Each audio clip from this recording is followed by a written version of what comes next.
I invited my husband's mistress to live with us. Then I showed her the nursery. They say there are two types of wives, the ones who scream and the ones who smile. I am the smiling kind, the kind who plans, the kind who waits. My husband Daniel told me about her on a Tuesday. He didn't confess. He informed me, as if he were discussing a new stock portfolio. His voice was calm, rehearsed. Chloe, I've met someone. Her name is Sasha. It's serious. I didn't throw a vase. I didn't cry. I simply placed my teacup back on its saucer, the china making a soft, definitive click. I looked at the man I had built a life with for 15 years and saw a stranger, a foolish, doomed stranger. I see, I said, my voice a placid lake. And what are your intentions? He was taken aback. He had prepared for hysterics, for bargaining. He had not prepared for this, for my serene, almost clinical curiosity. I want a divorce, he stammered, regaining his composure. Sasha is pregnant. She has nowhere to go. I'm going to move her into the guest house. The guest house, the one we built for my mother before she passed. The one that looked out onto the rose garden I tended with my own hands. I let the silence stretch, watching him squirm. Then I smiled. It was a gentle, forgiving smile that did not reach my eyes. Daniel, I said softly, the guest house is no place for a pregnant woman. It's drafty. The Wi-Fi is spotty. He stared at me, utterly bewildered. I leaned forward, my voice dropping to a conspiratorial whisper. Let her stay here, in the main house, with us. The look on his face was my first taste of victory. It was a small, bitter sip, but it was enough. He thought I was being selfless, defeated, perhaps even enlightened. He was wrong. I wasn't inviting his mistress into my home. I was inviting a lamb into the slaughterhouse. He had given me the ultimate betrayal, and in return, I would give him a front row seat to the destruction of everything he thought he wanted. This is not a story about a cheating husband. This is a story about a gilded cage, and the quiet, clever bird who knew how to lock the door from the inside. He thought he was bringing his new life into our old one. He didn't realize he was throwing a lit match into a room doused in gasoline, and I was the one holding the only exit shut. To understand the depth of the silence that followed Daniel's announcement, you must first understand the symphony of our life before. We were Chloe and Daniel Sterling, the picture of success. Our life was a curated gallery of achievements. Our home, a modern masterpiece of glass and steel perched on a cliffside, overlooking the relentless, beautiful Pacific. Every piece of furniture was a statement, every piece of art a conversation. I had decorated it all. It was my masterpiece. Daniel was a partner at a venture capital firm. He was handsome in a way that suggested good breeding and better dermatologists. I was his wife. My career, a promising start in art curation, had been gracefully retired when his took off. My job was to be the flawless hostess, the insightful conversationalist, the serene center of his storm, and I was good at it. I was the woman other wives envied and resented. I never had a hair out of place, never raised my voice. My composure was my armor and my weapon. But inside the armor I was dying. Slowly, quietly, the miscarriages started in our 5th year of marriage. There were 3. Each one carved out a little more of my soul, leaving behind a hollow, aching space. Daniel's grief was loud, performative. Mine was silent, internal. He wanted to fix it, to move on. I wanted to sit in the quiet ruin of my body and mourn. He stopped touching me, not out of malice, I think, but out of a fear of my fragility. My body had become a tomb for our hopes, and he was afraid of the ghosts. Our bedroom became a tundra of separate duvets and polite goodnights. We were roommates running a very successful, very beautiful corporation called our marriage. The irony was that I still loved him, or rather, I loved the man he used to be, the man who held my hand through the first loss, whose tears had mingled with mine. That man was gone, replaced by this driven, distant stranger who saw my grief as an inconvenient failure. So I poured all my love, all my nurturing into our home. The rose garden became my children. I knew every variety, every thorn, every bud. I fed them, pruned them, protected them from pests. The house was my kingdom. I knew its every creak, the hum of every appliance, the precise angle of sunlight in each room at every hour. It was my domain, and I ruled it with a quiet, unshakable authority. The night Daniel told me about Sasha, I was arranging a bouquet of David Austin roses in the foyer. Their scent was intoxicating, a sweet, heavy perfume that filled the air. He came home late, his ties slightly loose, the scent of another woman's perfume clinging to his jacket, something cheap and floral, nothing like my complex, expensive roses. He didn't even wait for me to finish. He just launched into his speech, and as he spoke, something inside me, something that had been frozen solid for years, finally cracked. But it wasn't a crack of breaking. It was a crack of awakening. The numbness shattered, and in its place was a clarity so sharp it was almost painful. This man, in his midlife panic, thought he could discard me like last season's fashion. He thought my quietness was weakness, my composure submission. He had no idea that the most dangerous animal is not the one that roars, but the one that watches and waits, and knows its territory intimately. When I smiled and invited his pregnant mistress into our home, I wasn't surrendering. I was changing the battlefield. I was moving the chess pieces into a configuration only I could win. He saw a desperate, pathetic attempt to hold on to him. In reality, I was laying the first perfect, invisible brick of my revenge. Sasha moved in on a Saturday. She was 24. A decade younger than me, she had the kind of vibrant, unthinking beauty that comes from never having been truly hurt. Long, sun-kissed hair, a body that was both toned and soft, and a laugh that was too loud for my quiet rooms. Daniel carried her single, worn suitcase into the house. It was a stark, pathetic contrast to the Louis Vuitton luggage set in our closet. "Chloe, this is Sasha," Daniel said, his voice a nervous blend of pride and terror. Sasha gave me a smile that was meant to be contrite but landed as condescending. "I'm so sorry for all of this," she said, gesturing vaguely between the three of us. "You're being so incredibly understanding." "Nonsense," I said, my voice warm as honey. "You're carrying my husband's child. That makes you family." I saw Daniel flinch at the word family. "Good." I showed her to the guest room. Not a spare room, the guest room. The one with the panoramic ocean view, the ensuite bathroom with the heated floors, the walk-in closet bigger than her first apartment, I was sure. I had filled it with fresh flowers, placed a basket of luxury toiletries in the bathroom, and laid a cashmere throw at the foot of the bed. Her eyes widened. "This is for me?" "Of course," I said. "We want you to be comfortable. The baby's health is the priority now." I was the picture of grace, the epitome of the cool, modern ex-wife-to-be. I could see the confusion in her eyes. She had prepared for a witch. She was getting a saint. It unsettled her. It unsettled Daniel even more. The first week was a masterclass in psychological warfare disguised as hospitality. I cooked her meals. Nutritious, organic, perfectly balanced meals that highlighted everything my body had failed to do. "I read that folate is crucial in the first trimester," I'd say, handing her a plate of steamed greens and quinoa. I'd touch her growing bump, a small possessive gesture that made her skin crawl. "How's our little one today?" I'd ask, my voice dripping with maternal concern. I became her personal shopper, ordering stacks of maternity clothes from the most expensive boutiques. "You have to keep your figure, darling," I'd coo. "Just because you're pregnant doesn't mean you can't look fabulous." Daniel watched it all with a growing, bewildered horror. He couldn't complain. I was being wonderful. I was supporting his pregnant mistress. What a modern, evolved man he was. But every kindness was a needle. Every gesture of support was a reminder of my place, of my control, of the world she could never truly belong to. She was living in my house, eating my food, wearing the clothes I bought her. She was a doll in my dollhouse. One evening, I found her crying in the kitchen. She was staring into the vast stainless steel refrigerator, overwhelmed. "What's wrong, sweetheart?" I asked, placing a gentle hand on her back.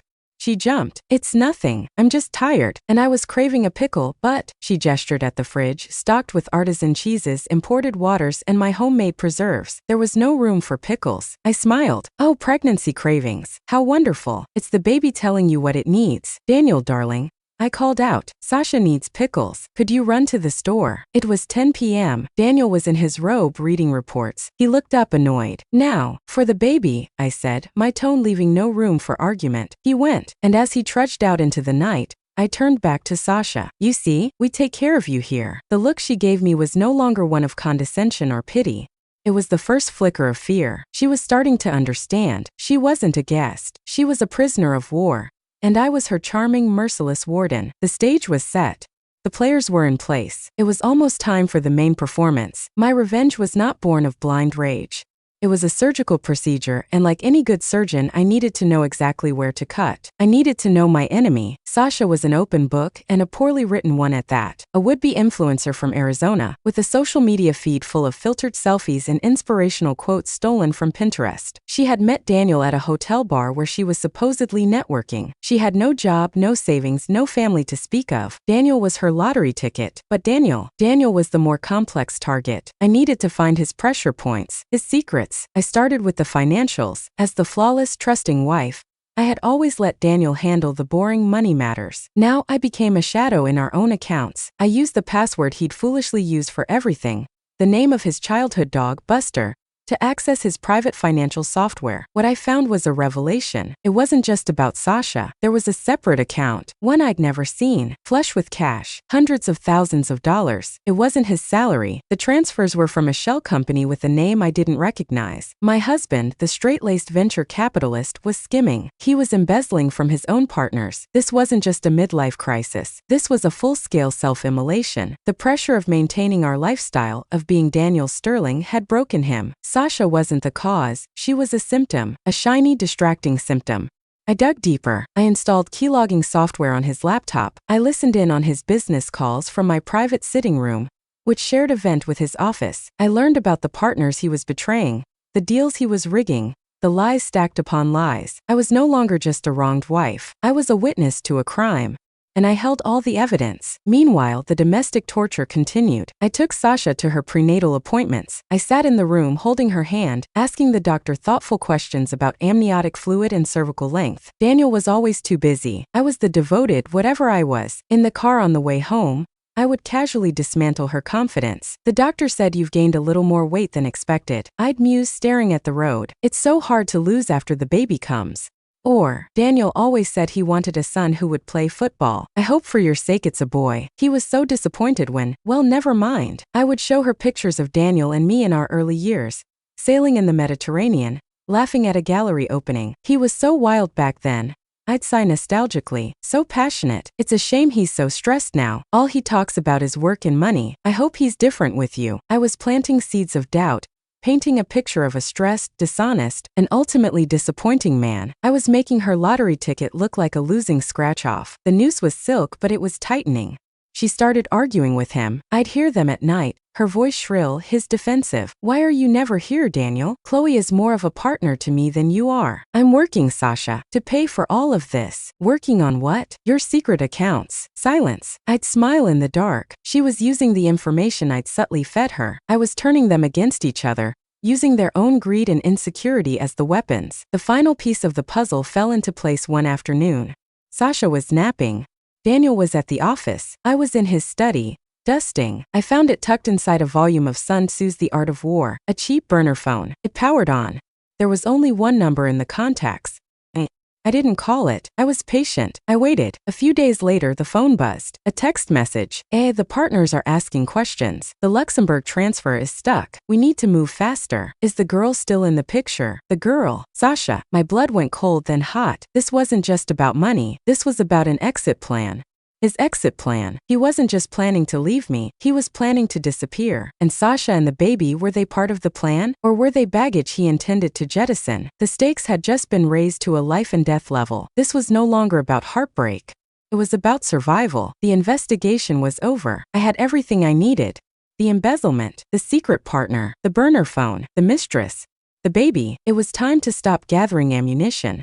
It was time to launch the war. I decided to throw a party. It was to be a baby celebration, a non-gender specific, sophisticated shower. I invited all of Daniel's partners and their wives, the cream of San Francisco society. He couldn't refuse without looking suspicious. It's a wonderful idea, Chloe, he said, his smile strained. So modern of you. We're a modern family, I replied, my eyes holding his until he looked away. The days before the party were a whirlwind of activity. I was the perfect project manager, directing florists, caterers, and musicians. Sasha floated through it all, a bewildered pawn in a game she didn't understand, growing more pregnant and more anxious by the day. The morning of the party, I approached her with my most radiant smile. Sasha, darling, I have a surprise for you. Close your eyes. I led her by the hand down the long west wing corridor of the house, a part of the home we rarely used. Daniel was watching us, a knot of tension in his jaw. I stopped in front of a door I had kept locked for years, the room at the end of the hall. Okay, I said softly, open them. I turned the key and pushed the door open. It was a nursery, but not just any nursery. It was the nursery, the one I had decorated after my third miscarriage. In a fit of desperate, delusional hope, it had remained locked, a tomb for a future that never was, a perfect, beautiful, untouched prison of my grief. The walls were a soft, buttery yellow. A pristine white crib stood against one wall, draped with a delicate mobile of hand-blown glass birds. A rocking chair sat in the corner, a half-knitted baby blanket still draped over the arm, frozen in time. The closet was filled with tiny, unworn clothes, neatly organized by size. It was a museum of my loss. Sasha's hand flew to her mouth, her eyes filled with tears. Not of joy but of horror. The room was beautiful but it was haunted. The air was thick with the ghost of my dead children. I've been saving it, I said, my voice trembling with manufactured emotion. For the right time, for Daniel's child, for your child. I walked over to the crib and picked up a small silver rattle. I turned to face her and Daniel, who had followed us, his face ashen. I come in here sometimes, I whispered, the truth giving my words a chilling weight. I rock in the chair. I imagine what it would have been like to hear a baby cry in this house. I looked directly at Daniel. To hear our baby cry. The silence was absolute. You could hear the Pacific roaring below us. Sasha finally found her voice. Chloe, this is too much. Can't, this is your room. Your grief. No, I said, my voice hardening. The mask of the sweet wife finally slipping. It's your room now. This is the room your child will sleep in, surrounded by the ghosts of the children I couldn't give him. Every time you put her down, you'll think of me. Every time she cries, you'll remember why this room was silent for so long. Daniel finally spoke, his voice a ragged tear in the silence. Chloe, stop it. This is sick. Sick. I laughed, a sharp, brittle sound. You think this is sick, Daniel? This is just the preview. I turned my gaze to Sasha. He hasn't told you, has he? About the money, about the men he's stealing from, about the burner phone and his friend. He's not just leaving me, Sasha. He's planning to disappear. And I wonder, does his new life have room for a 24-year-old mistress and a screaming newborn? Her face crumpled. She looked at Daniel. What is she talking about? What money? What phone? The twist was complete. I had taken the one thing she thought was her salvation, the baby, the future, and I had tainted it, placing it squarely in the shadow of my tragedy and his criminality. The nursery wasn't a gift. It was a curse, a beautifully packaged gilded curse, and the party guests would be arriving in 1 hour. The party was in full swing. The house was filled with the low hum of polite conversation, the clink of champagne flutes, the scent of canapes and my prize-winning roses. Everyone was there. Robert, James, Arthur, Daniel's partners, their elegant, sharp-eyed wives. Daniel was a ghost, smiling tightly, his eyes darting towards me with barely concealed panic. Sasha had locked herself in the nursery-turned-guest room and refused to come out. I had insisted, telling the guests she was feeling unwell, the poor dear. The sympathy for me was palpable. I moved through the crowd, the gracious hostess. I complimented, I laughed, I told charming anecdotes. I was the picture of stoic strength, the wife standing by her husband and his pregnant mistress, a modern-day saint. Then I climbed the 3 steps to the living room's central platform, where the grand piano stood. I picked up a small silver spoon and tapped it gently against my champagne flute. The room fell silent. Dozens of faces turned towards me. Daniel's was among them, frozen in a rictus of dread. Friends, I began, my voice clear and carrying. Thank you all for coming to celebrate this unique moment in our lives. A polite, confused titter ran through the crowd. As you know, my husband Daniel is a man of many talents. I smiled at him, a brilliant investor, a visionary, and, as it turns out, a soon-to-be father. I let the silence hang. I could see Robert, his primary partner, frowning. But what you may not know, I continued, my tone light, conversational, is just how visionary he is. He's been working on a special project, a side venture. Isn't that right, darling? Daniel's mouth opened but no sound came out. For instance, I said, pulling a small piece of paper from my pocket, the Aurora Holdings Fund. Such a poetic name. I've been so fascinated by its performance. The transfers to the Cayman Islands have been particularly impressive. Almost as impressive as the ones from the Pegasus Venture Capital main fund. Robert stood up. What is this, Chloe? What are you talking about? I'm talking about the several $100,000 that have been creatively redirected, I said, my eyes still on Daniel. I have all the statements, the routing numbers, the fake invoices. It's also very clever. Almost as clever as the burner phone he keeps in his copy of Sun Tzu to communicate with his associate. The room was now utterly, deathly silent. You could have heard a petal drop from one of my roses. Daniel finally found his voice. She's lying. She's gone crazy. She's jealous of Sasha. Am I? I asked softly. I looked at Robert. Check the Q3 reports for the Berlin acquisition.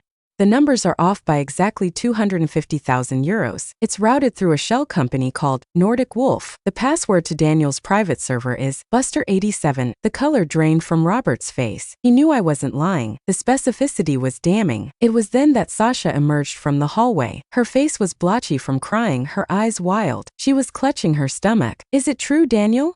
She screamed, her voice shattering the tense silence. Are you a thief?